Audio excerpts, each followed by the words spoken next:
Welcome to the lecture on wireless LAN. In this chapter, we are going to cover two types of wireless LANs. First is the wireless LAN defined by IEEE 802.11 project, or which is called as wireless Ethernet, and the second is a personal wireless LAN Bluetooth, that is also sometimes called as personal area network or PAN.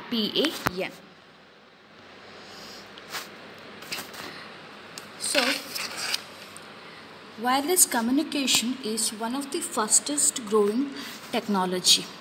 The demand for connecting devices without the use of cables is increasing everywhere.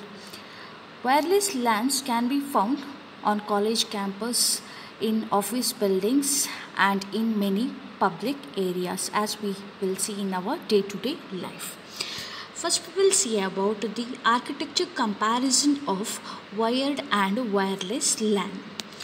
The comparison, we will start with the media for communication medium. In wired LAN, we use wire to connect the host. In a wireless LAN, the medium is air. The signal generally broadcast. When hosts in the wireless LAN communicate with each other, they are sharing the same medium, that is multiple access. Next difference with respect to the host. In a wired LAN, a host is always connected to its network at a point with a fixed link layer address related to its network interface card. A host can move from one point in the internet to another point. In this case, its link layer address remains same, but its network layer address will change. But if we see the wireless LAN, here a host is not physically connected to the network. It can move freely and can use the services provided by the internet. The next difference is with respect to the isolated LANs. The concept of wired isolated LAN also differ from that of the wireless isolated LAN. A wired isolated LAN is a set of hosts connected via a link layer switch. A wireless isolated LAN is called as an ad hoc network in a wireless LAN terminology. It is a set of hosts that communicate freely with each other. So, this figure shows two types of isolated LAN. One in the wired network, where they are connected by means of switch, and here this is with respect to wireless LAN, where each station can communicate with each other without any intermediate agent. So it is called as an ad hoc network. Now, connection to the other network. A wired LAN can be connected to other network or an internet work, such as internet using a router. A wireless LAN may be connected to a wired infrastructure network, to a wireless infrastructure network, or to another LAN. So here you can see this side is a wired LAN, this is a wireless network. These are connected. In this situation, the wireless LAN is referred as the infrastructure network, and the connection to the wired infrastructure such as internet is done via a device called as access point. So an access point, it is gluing two different environments together. That is, it is gluing the wireless network with the wired network. So communication between the AP and the wired host occur in a wireless environment. Communication between the AP and infrastructure occur in the wired network. Next is how we can move between these environments. That is, a wired LAN or a wireless LAN operate only in lower two layers of the TCP/IP protocol suite. This means that if we have a wired LAN in the building that is connected via a router or modem to the internet, all we need in order to move from wired environment to the wireless environment is to change the network interface card designed for wireless environment to the one that is designed for the wireless environment, and also replace the link layer switch with the access point. So In this change, the link layer address will change, but the network layer address will remain same. Next we'll see about the characteristics of this wireless LAN. So there are several characteristics of wireless LAN that either do not apply to the wired LAN or existence of which is negligible and can be ignored in the case of. The first characteristic is attenuation. The strength of electromagnetic signal decreases rapidly because signal dispenses in all the direction. Only a small portion of it will reaches the receiver. The situation becomes worse with mobile senders that operate on batteries and normally have small power supplies. Next characteristic is interference. That is, the receiver may receive signal not only from the intended sender but also from other sender if they are using the same frequency band. Next is multipath propagation. A receiver may receive more than one signal from the same sender because electromagnetic waves can be reflected back from the obstacles such as walls, grounds or objects. The result is the receiver receives some signals at a different phases because they follow different paths. This makes the signal less recognizable. The last characteristic is error. Whatever the characteristic we have seen before, that is attenuation, interference or multipath propagation, this will always lead to an error. So we can expect the error and error detections are more serious issue in the wireless network than in the wired network. So we can use the signal to noise ratio SNR to calculate the errors. The next is access control. Most important issue we need to discuss in the wireless LAN is the access control. That is, how a wireless host can get access to the shared medium. Shared medium in the sense it is air. Here again we are going to use CSMA-CD algorithm. As we have seen before, in this method each host content to access the medium and sends its frames if it finds the medium is idle. If the collision occurs, it is detected and frame is sent again. Collision detection in CSMA-CD serves two purposes.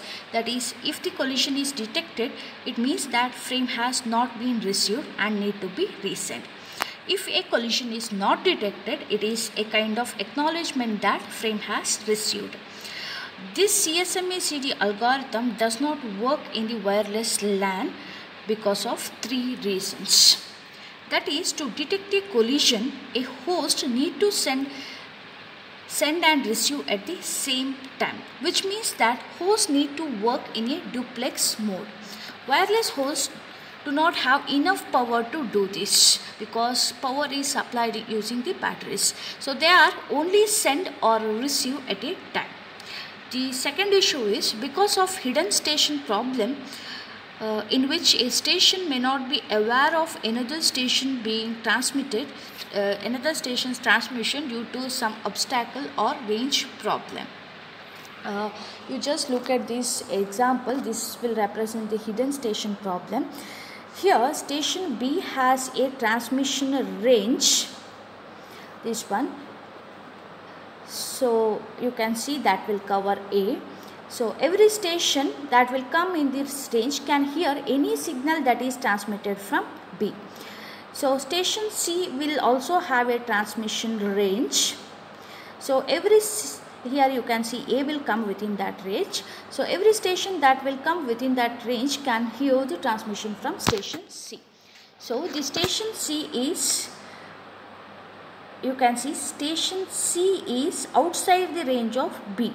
But if you consider station A, that will falls in the range of B and also C.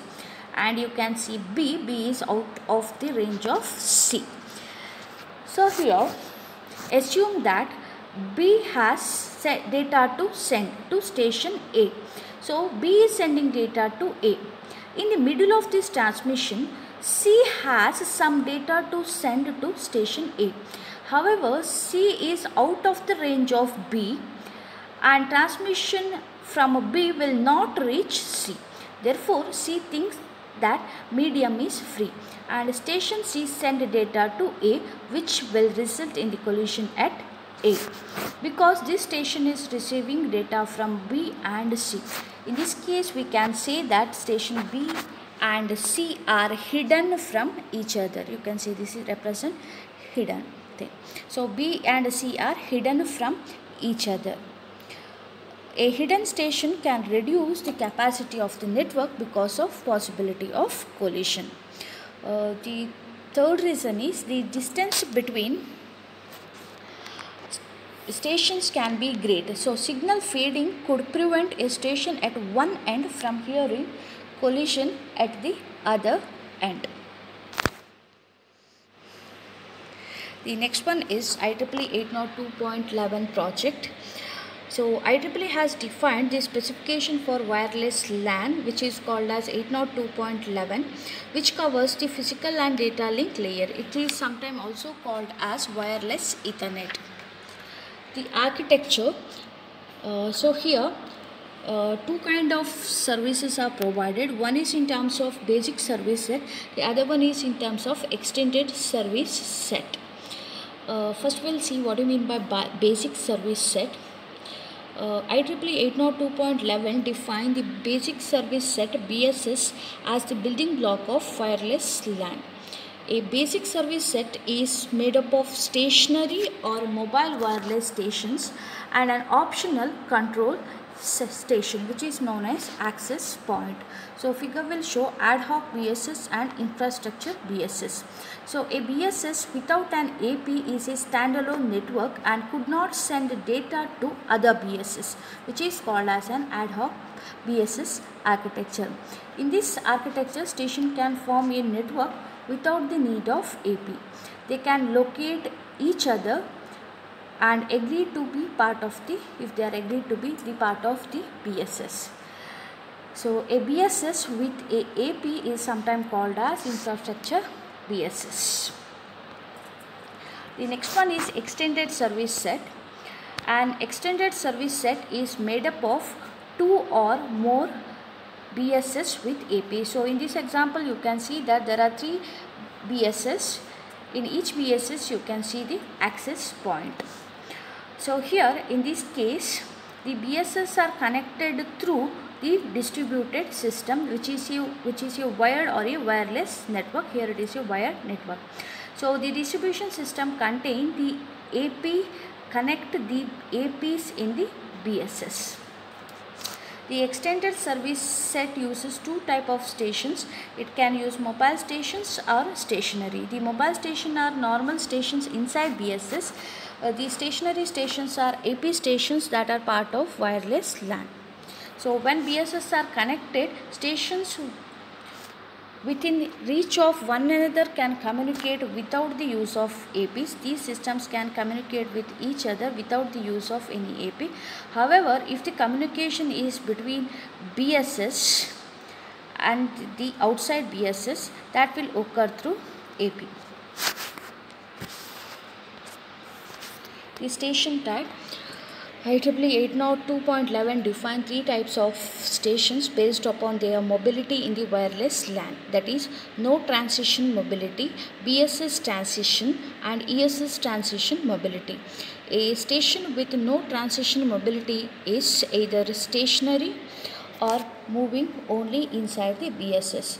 A station with BSS transition mobility can move from one BSS to another, but the movement is confined inside one ESS. A station with ESS transition mobility can move from one ESS to another. The next one is MAC sublayer. IEEE 802.11 define two MAC sublayers, the distributed coordination function, that is DCF, and point coordination function, PCF.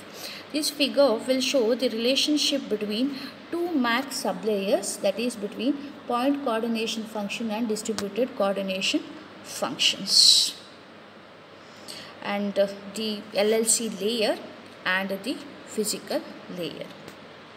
So first we'll see what do you mean by distributed coordination function. So one of the two protocol defined by IEEE at the MAC sublayer is called as distributed coordination function, DCF. DCF uses CSMA CA as the access method. So this figure will show the exchange of data and the control frames. So before sending frame, the source will start sensing the medium by checking the energy level at the carrier frequency. The channel will use a persistent strategy with back off until the channel is idle.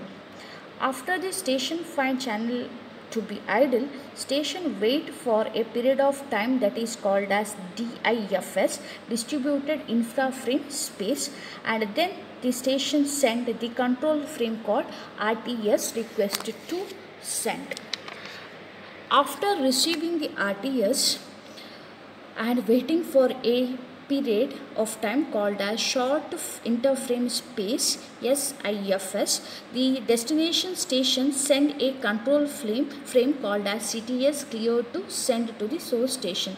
This frame indicates the destination station is ready to receive the data. The source station send data after again waiting for a small interval of time equal to SIFS. Then the destination station after waiting for an amount of time equal to SIFS sends the acknowledgement to the to show that the frame has received. So this is about how CSMA CA will work. The next one is point coordination function. The point coordination function is an optional access method that can be implemented in a infrastructure network. It is implemented on the top of DCF and it is used mostly for time sensitive transmission. PCF has a centralized contention free polling access method. The AP performs polling for stations that are capable of being polled. The stations are polled one after another, sending any data they have to the AP. So PIFS is shorter than DIFS, that is to give priority to PCF over DCF. Another infra frame space, that is PIFS, has been defined. This means that at the same time a station wants to use only DCF and an AP wants to use PCF, the AP has priority. So due to the priority of PCF over DCF, stations that only uses DCF may not gain access to the medium. To prevent this, a repetition interval has been designed to cover both contention-free PCF and contention-based DCF traffic.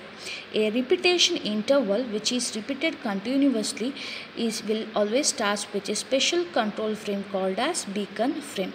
When the station hears the beacon frame, they start their navigation for the duration of contention-free period of the repetition interval.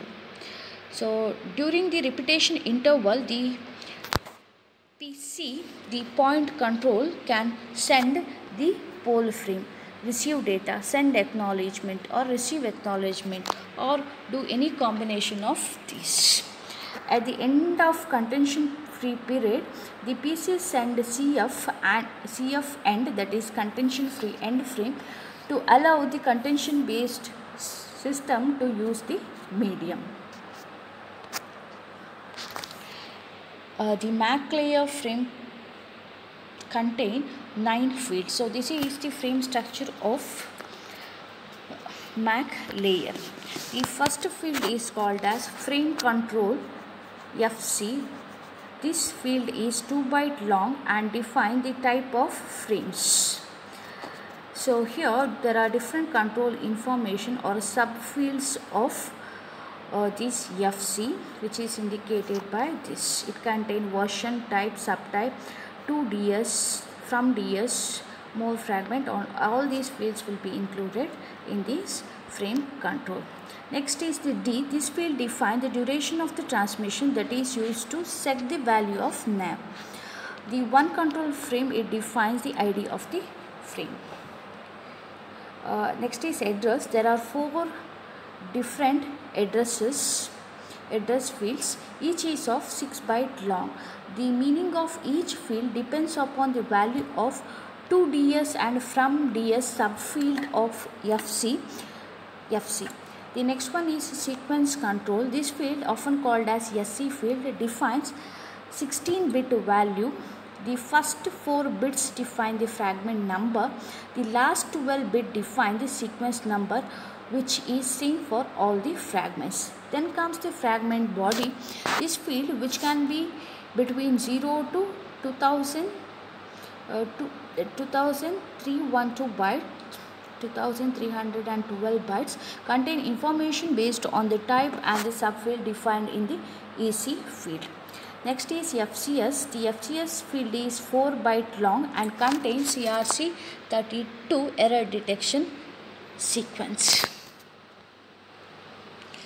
So this is same thing what we have discussed.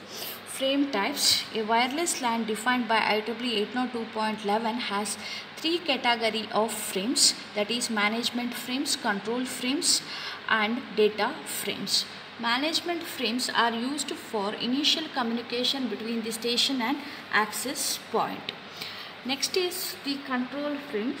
Control frames are used for accessing the channel and acknowledging the frames. So this figure will show the control frames. For the control frames, the value of the type field is always 0, 1. The value of subtype field for the frame is shown in this table. If subtype is 1011, it is a request to send a frame.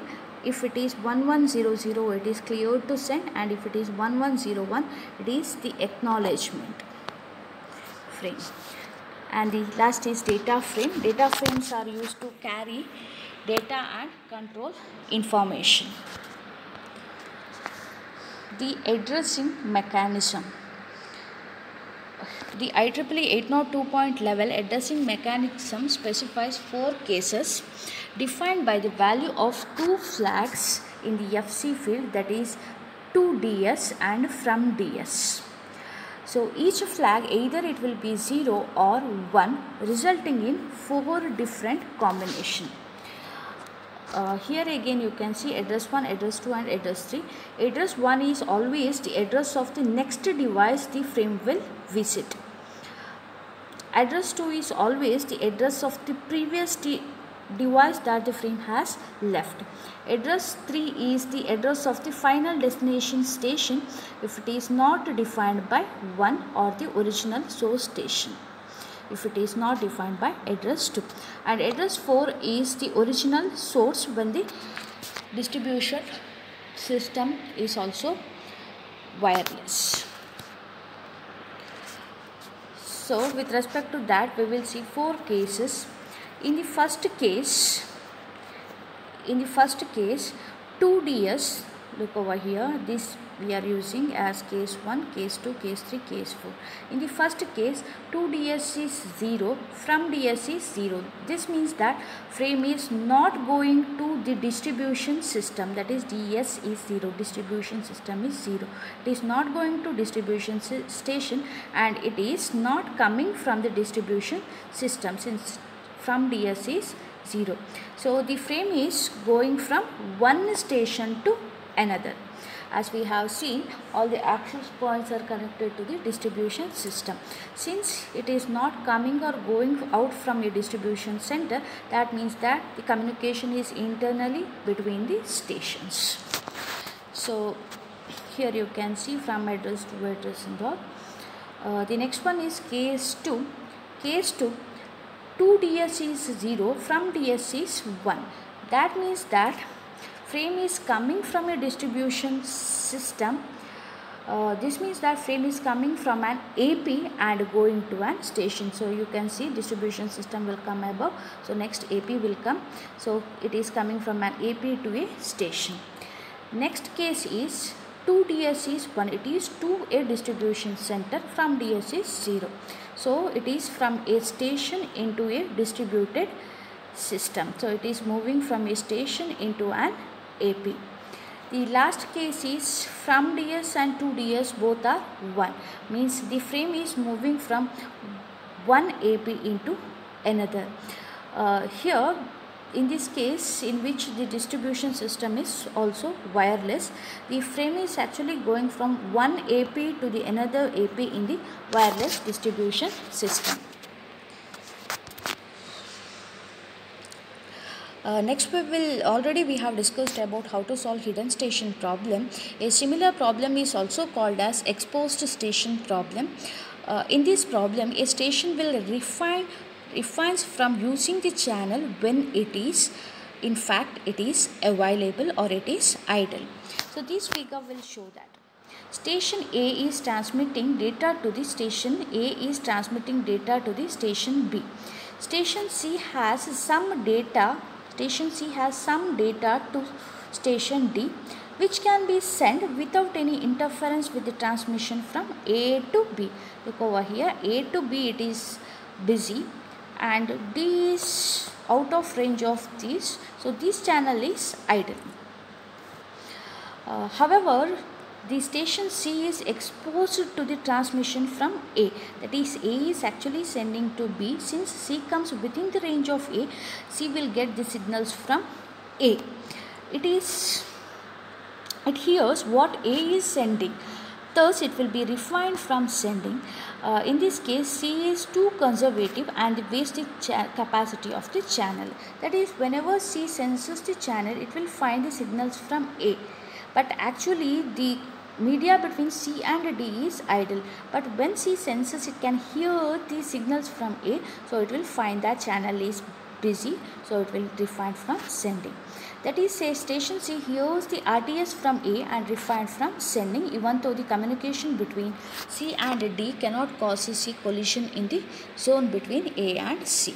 So station C cannot know that station A's transmission does not affect the zone between C and D. So these are different implementation of specifications for a physical layer implementation in the case of wireless LAN. Next we will see about Bluetooth. Bluetooth is a wireless LAN technology designed to connect devices of different functions such as telephone, notebooks, computers, etc. A Bluetooth LAN is an ad hoc network, which means that network is formed spontaneously. The devices, sometimes also called as gadgets, find each other and make a network called as Piconet. A Bluetooth LAN can even be connected to the internet if one of the gadgets has this capability. A Bluetooth LAN by nature cannot be large. If there are many gadgets they try to connect, there will be jokers. Bluetooth was originally started at a project by Ericsson company. Today, Bluetooth technology is the implementation of a protocol defined by IEEE 802.15 standard. The standard defines a wireless personal area network (PAN) operates in an area of size of the room or hall. So first we will see about the architecture of Bluetooth. Bluetooth defines two types of network, Piconet and Scatternet. The Piconet, a Bluetooth network is called Piconet or small net. A Piconet can have up to 8 stations, one of which is called as primary. The rest it will be called as secondary. The Piconet can have only one primary station. The communication between the primary and secondary is either one-to-one or one-to-many. A Piconet can have maximum of 7 secondary stations. Additional secondary stations will be in parked state. A secondary in the parked state is synchronized with the primary but cannot take part in the communication until it will be moved from parked state to the active state. Because only 8 stations can be active in a piconet, activating a station from the parked state means that an active station must go into the parked state. The next type is called as catenet. Piconets can be combined to form what is called as catenet. A secondary station in one piconet can be the primary in the another piconet. You can see over here, if you consider this particular station, this is a primary over here, a secondary station with respect to this piconet, but with respect to this piconet it will work as the primary. This station can receive messages from the primary in the first piconet and act as a primary and deliver them to the secondaries in the secondary piconet. A station can be member of two piconets. Bluetooth devices. A Bluetooth device has a built-in short-range radio transmitter. The current data rate is 1 Mbps with a 2.4 GHz bandwidth. Next is about Bluetooth layers. Bluetooth uses several layers. So these layers are shown in this figure. First we will see about what is Logic Link Control and Adaptive Protocol or L2CAP. L2 means LL. It used for data exchange on an ACL link using SCO channels. ACL link, but SCO channels do not use L2 CAP protocol. The frame format of L2 CAP data packet is given over here. The 16-bit length field defines the size of the data in bytes coming from the upper layer. Data can be up to 65,535 bytes. The channel ID defines a unique identifier for the virtual channel created at this level. L2 CAP has some specific duties, that is multiplexing, segmentation and reassembly, quality of service and group management. The baseband layers. The baseband layer is roughly equivalent to the MAC sublayer in LANs. The access method is TDMA. The primary and secondary stations communicate with each other using time slots. The length of a time slot is exactly the same as that of dwell time, that is 625 microsecond. This means that during the time that one frequency is used, a primary send a frame to the secondary or secondary will send a frame to the primary. We'll see what you mean by TDMA. Bluetooth uses uses a form of TDMA that is called as TDD-TDMA or time division duplex TDMA. It is a kind of half duplex communication in which sender and receiver send and receive the data but not at the same time, that is half duplex mode.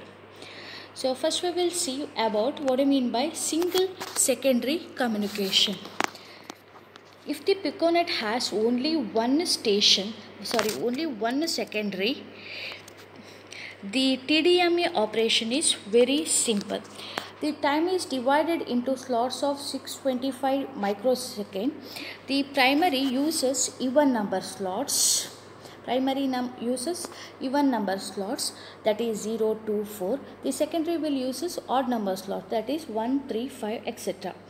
TDD-TDMA allows the primary and secondary to communicate in half duplex mode.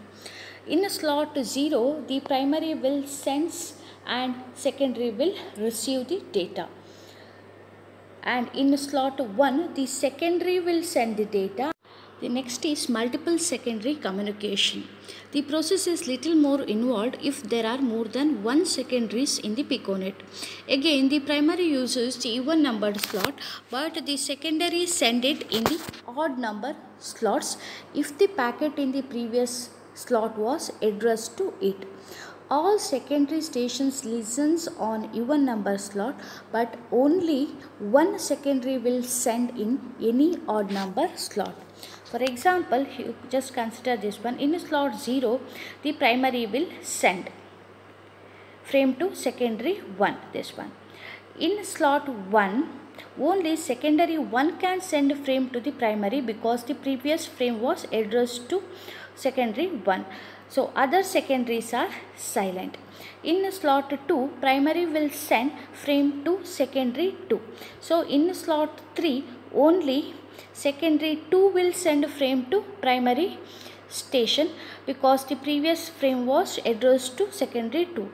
Other secondaries are silent and the cycle will repeat. Links. Two types of link can be created between primary and secondaries, that is SCO links and ACL links. SCO, asynchronous connection oriented link, is used when avoiding latency is more important than integrity. In an SCO link, a physical link is created between primary and secondary by reserving specific slots at regular interval. If a packet is damaged, it is never retransmitted. The next one is for SCO is used for real-time audio where avoiding delay is more important. Next is ACL, an asynchronous connectionless link. It is used when data integrity is more important than avoiding latency. In this type of link, if a payload encapsulated in the frame is corrupted, it is retransmitted. Next is the frame format of this. So frame in the baseband layer can be one of the three types. It may be either 1 slot, 3 slot or 5 slot. A slot, as we said, it is of 625 microsecond. But in 1 slot frame exchange, 259 microsecond is needed for hopping and control mechanism. This means that 1 slot frame can last only for 625 minus 259 or only for 366 microsecond. So with 1 megahertz bandwidth and 1 bits per hertz, the size of 1 slot frame is 366 bits. So below shows the frame format. So the first field is access code. This 70-bit field normally contains synchronization bit and the identifier of the primary to distinguish the frame of one piconet from the other. Header is 54-bit field, is having a repeated 18-bit pattern. So each of these header pattern will have the subfield, that is address. 3-bit address subfield can define up to 7 secondaries. If this address is 0, it is used for broadcast communication from primary to all the secondaries. Type is a 4-bit subfield. It will define the type of data coming from the upper layer. F, this 1-bit subfield is for flow control. When bit is 1, it indicates that device is unable to receive more frames or buffer is full. The next one is A. Again, it is 1 bit. Stand for acknowledgement. Bluetooth uses stop and wait ARQ. 1 bit is sufficient for acknowledgement. Next is yes. This is 1-bit subfield. Hold a sequence number. Next one is HEC. The 8-bit header error correction subfield is a checksum to detect errors in each 18-bit header section. The last field in the frame format is payload. This subfield can be 0 to 2740 bytes long. It contains data or control information coming from the upper layer. It's all about wireless LAN. Thank you.